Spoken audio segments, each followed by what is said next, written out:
G'day folks, or as they often say where I come from, you're right.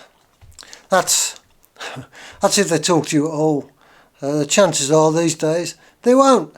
They just look down at the pavement as they're walking past you. What a sad thing that is, that people don't communicate so freely anymore, that they don't want to interact with one another. And it seems to me that the more of us there are in a compact area, the less sociable we become. Mind you, I can talk. Anyway, whatever else, you're very welcome to join us here at Spindrifter. And if you are welcome nowhere else on this planet, you are welcome here. What I want to do today, to begin to share with you, and with anyone who's interested really, or even remotely interested, why it is I have chosen to believe in God. I'm not a fanciful person. I'm not a person who is going to do something just because somebody else tells me to. In fact, somebody else tells me to do it, I'm far more likely not to. I've chosen to believe in God as a result of logical processes and decision making. And I just wanted to share with you, and it's going to take a couple of sessions to do it, I think, but this is part one of the reason why I believe in God. Before I could believe in God, I had to address another issue, and I think it's the same for all of us. And there was a question that was going through my mind in my early 20s particularly, as I would be trudging to work on a Monday morning, not looking forward to the week ahead, etc, etc, etc, staring at, if I was lucky, 40 odd 50 years of this, and I found myself asking that question: what's the point in this? What am I doing it for? Is this all that there is? And inevitably that led me to ask, these things that I can see and feel and touch and hear and smell, assuming that we are fortunate and blessed enough to have all senses working, that is, these things that I can sense and feel around me, is this all that there is? I tell you what, if this is all that there is, I think that makes for a very sad existence. There's no point in it if it's just an accident. There's no reason for it if it just made itself from a puddle of cack in some primordial setting. There's no purpose for any of it, is there? And I ask myself time and time and time again, is this all that there is? Well, I came to a conclusion that there are two options. Either option one, this is all that there is, or option two, there's more. That this is not all that there is, there's something else.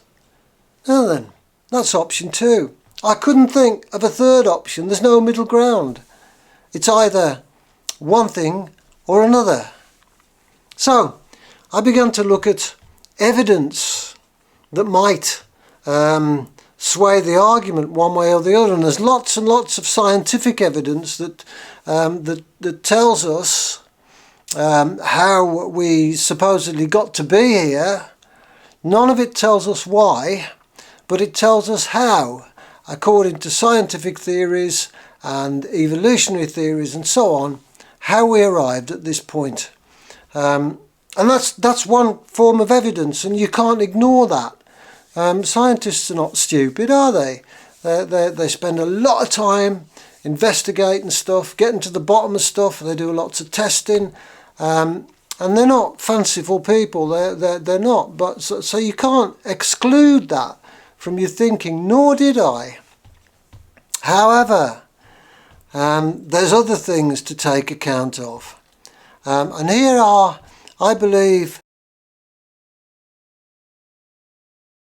three things that we need to take account of, only one of which has to have any truth in it whatsoever in order to arrive at the conclusion that this is not all that there is. Okay, first of all, the first thing I want to briefly address is that thing that we know as near-death experiences. This is where someone has effectively died in a hospital, operating theatre, or wherever really, and for a while they have supposedly left their body, gone somewhere else, and then been sent back. And these things are called near-death experiences because the person ultimately did not die. Well, they did, but they came back again. And there are thousands upon thousands upon thousands of near-death experiences. Some of them, I think, can be dismissed quite quickly. Wherever I see anybody telling me that they've been to heaven, or they've been to hell, or they've been to both, or they did this and that and the other. Oh, and by the way, you can buy my new book, which is $29.95. I lose interest at that point. I have to say, if people had really experienced a near-death experience, I would have thought that the last thing that they would have any interest in whatsoever would be money and material income. So I discount anybody that does that straight away. But if you look online, or you can read books where studies have been done on this particular subject, you will find, as I did, that there are thousands and thousands of near-death experiences from all across the world. So thousands of near-death experiences. Now, I had the pleasure a few years ago of meeting a lady by the name of Mary Nichols, and Mary asked me to help to produce her life story for her, and I did.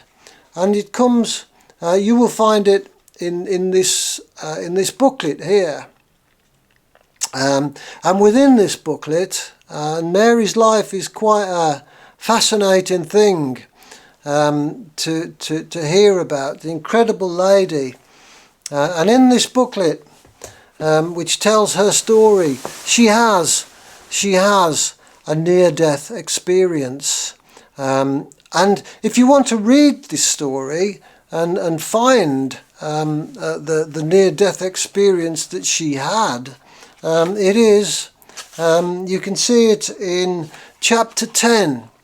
Mary's near-death experience is written about in chapter 10. It's a chapter entitled The Polite People. You can download this book. If you go to the website that I'm going to put the address on, the bottom of the screen, and you go to the section entitled Free Books, you will find this book, I Will Be Back, the story of Mary Nichols. Download it, get yourself a copy. It's free, you don't have to pay anything, and have a read of it. There's a PDF version on there. Download it, have a look at chapter 10 and read this woman's near-death experience. Now, bear in mind, please, that this lady, in telling her life story, had no intention whatsoever of acquiring any material gain. She wasn't going to be living long enough to do that, and neither did I. The book was written and given away, and it is only given away. You can acquire it on Amazon, but it is on there for the cost that it costs Amazon to produce it and send it to you. I don't make anything. I don't want to make anything. Near-death experiences, thousands of them. Only one of them has to be true. Just one out of all those thousands, only one has to be true in order for that to demonstrate to me that this is not all that there is. The second thing, the sighting of ghosts. Now, I don't know, obviously, whether or not you have ever seen a ghost.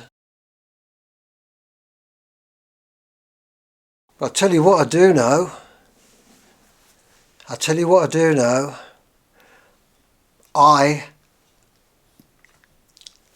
have had the experience not only of seeing a ghost, but also being involved over a period of 2 months, possibly a bit longer than that I think it was, in a whole series of supernatural, unwanted, terrifying events that took place in a scheme that I used to be involved with for homeless people.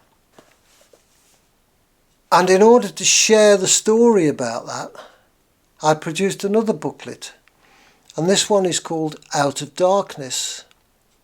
And you can get a free copy of that as well, from exactly the same place as Mary's story. And in that story you will find a whole raft of incidents that took place where several people were involved. I think there were 7 or 8 of us involved altogether over a protracted period of time. And you will see that there were people there whose life was a very practical, basic, physical experience, and their whole perspective and their whole understanding of reality was turned upside down and inside out. And that story, Out of Darkness, is absolutely true. And I don't make any money out of it. It's cost me to write it, to produce it, to get them printed off, to give them away. It costs me, and I don't mind, because all I'm interested in doing is sharing the story. People often don't want to hear about these things. They'd rather take comfort in what they can see and can therefore know something about, rather than take a look to contemplate what they cannot see. Well, here's a thought. That which we can see and hear and feel and smell and touch is by its very nature temporary. Every scientist in the world will tell you that. Everything that exists is temporary. Well, the thing is that if there's also stuff out there that we cannot see, and if it is true that this is not all that there is, then there is no reason to believe that the other stuff is also temporary. And that's a thought. The third thing that I just wanted to flag up by way of out of this world type of experiences that people have and have recorded is what we would call a deathbed experience. This is where someone is with someone who is passing away. That person dies, and just after they die, the person who is there in the room has a real sense of the presence of the individual. In some cases, they may feel as if they've been touched, and it's a very comforting thing. In other cases, the person who is in the process of passing away will suddenly become aware of the existence of something else. Lots and lots and lots of people have shared deathbed experiences. So we have near-death experiences, we have ghost sightings, we have deathbed experiences, just concentrated on these 3 types of what we might call supernatural event. Hundreds and hundreds of thousands of examples, the great number of which you can put in the bin. But that doesn't matter, because all we need is one of them. One of them to be correct, to be truthful, to be factual, and to be actual. And if that is the case, then it is reasonable, and this is the position I arrived at, it is reasonable to come to the conclusion this is not all that there is. Strongly do I urge you to look at this yourself and to contemplate the very real, what is to me a fact, that this is not all that there is. However it may challenge your thinking and whatever difference it might make to your perspective, this is not all that there is. Do you know what? There are forces, there are powers, and there are beings out there which are much, much greater than us. We are small. We think we don't think we are. We really think we're something else, but we're not. We're tiny. And when you find yourself in the presence of such a force as that, you realise how irrelevant you are. And if you want a sense of what that's like, for those of us that experienced it, I say again, download this book, this story, Out of Darkness, and you will see how it was for those of us who were there and involved. And I have never forgotten what it felt like to be so frightened as that. From my experience, and that's what I'm sharing, you might take the view that I'm a bit of a nut job. Well, that's fine, I don't mind. I'd rather share the experience than hold it to myself. It is my experience that there is an evil, destructive force. And if you just look at the behaviour of people generally through history and into the modern day, I'm sure we can see plenty of examples of what we would describe as nothing more than pure evil. But there is also another force, which is a positive and a creative and a constructive one. They're at odds with one another. My experience is that one of those forces despises everything about us. It loathes us with an abhorrent malevolence that you cannot quantify. And the other force loves us in a way that is beyond our human understanding of what love is and what it means. So, I offer you the Out of Darkness challenge. The story is written so that it's easy to read. No, I'm not clever. I can't write highly detailed books or stories or whatever. It's written so that it's simple to read. You'll get through it in a couple of days. I challenge you to read it and then ask yourself, is this all that there is? I thank you for your time. I thank you for listening. I thank you for your interest. And I bid you a great day.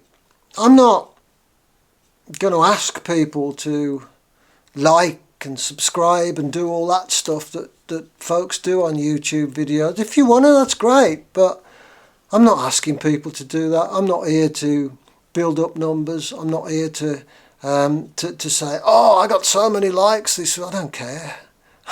I'm here to share a story that will lead to a perspective which is far less temporary and far more eternal. That's part one of why I believe in God. Part two coming up, hopefully in a few days' time, will give a little bit more meat to the bones. So I bid you a good day. Take care, be blessed, have as much fun as you can, but be aware, this is not all that there is. A good day to you.